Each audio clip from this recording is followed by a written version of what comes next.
অসুস্থ ছেলেকে নিয়ে আজকে আমার কলেজে যেতে হলো। যেহেতু আমার কাজটা আজকে না গেলে হবে না, ডেটটা পার হয়ে যাবে যার কারণে আমার আজকেই যেতে হবে।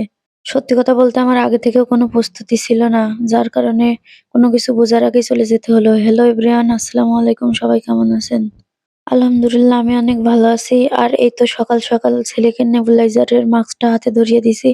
আর সে ২-১ টা সময় কেমন জানি বিরক্ত করে এটা নেওয়ার সময়, কিন্তু ২-১ সময় আবার নেয়। যখন ওর কষ্ট হয় ও বোঝে এটা নিলে একটু আরাম পায়, যার কারণে ও নিজে থেকেই নিতে চায়। আমার ছেলে সকাল টাইমে একটু বেশি ঝামেলা করে, আর তারপরে তো আবার অসুস্থ।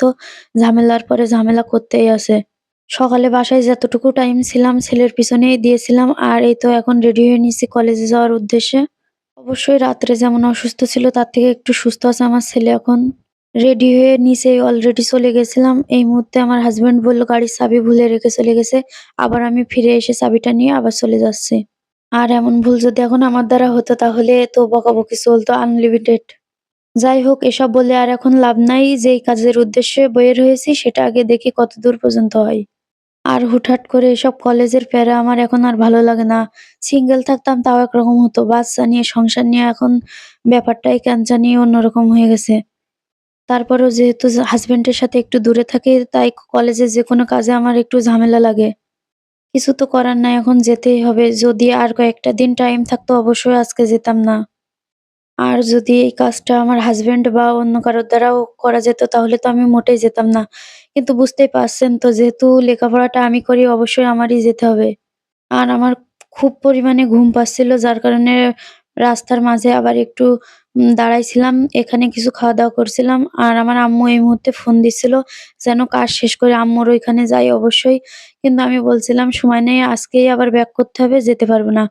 আর এই তো কথা বলতে, বলতে আমার কলেজে চলে এসেছি। এইখানে আমাদের ডিপার্টমেন্টের সকল স্টুডেন্টের কাজ সম্পূর্ণ করা হয়। আমার যেতে, যেতে তো কলেজ টাইম শেষ হয়ে যাচ্ছিল। তার উপরে আবার ফার্স্ট ইয়ারদের পরীক্ষা চলছে। যার কারণে একটুখানির জন্য আমার কাজটা হইছিল। না হয় আজকে আর হতো না। আর আমি তো বললামই ফার্স্ট ইয়ারদের পরীক্ষা চলছিল। এই তো এরা চলে এসেছে। আমার তো কলেজের ভিতরে আর বেশিক্ষণ থাকতে দিবে না। যাই হোক আমার কাজটা সম্পূর্ণ হয়েছে, এটাই অনেক।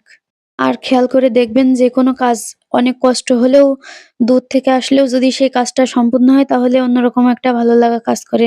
আমারও ঠিক তেমনিই ভালো লাগা কাজ করছিল। আর আমাদের কলেজের মাঝেই কিন্তু একটা পুকুর আছে। ২ সাইড দিয়েই বিল্ডিং আর মাঝে এই পুকুরটা আছে। আপনাদেরকে একটু দেখিয়ে দিচ্ছিলাম। আর আমাদের এই কলেজটা কিন্তু মহিলা কলেজ। এখানে এই ছেলেরা আজকে আসছে কারণ ওদের পরীক্ষার সিট পড়েছে এখানে তাই। তাছাড়া কিন্তু এই কলেজটা মহিলা কলেজ। আর আম্মুকে বলেছিলাম আজকে যাব না। তারপরও আম্মু বাড়িতে খাওয়ার জন্য রান্না করেছিল গরুর মাংস আর বেগুন দিয়ে ইলিশ মাছ দিয়ে। ওইটা খেয়েই আজকে চলে যাব। ভিডিওটা এই পর্যন্ত। আল্লাহ হাফেজ। সবাই সুস্থ থাকবেন, ভালো থাকবেন।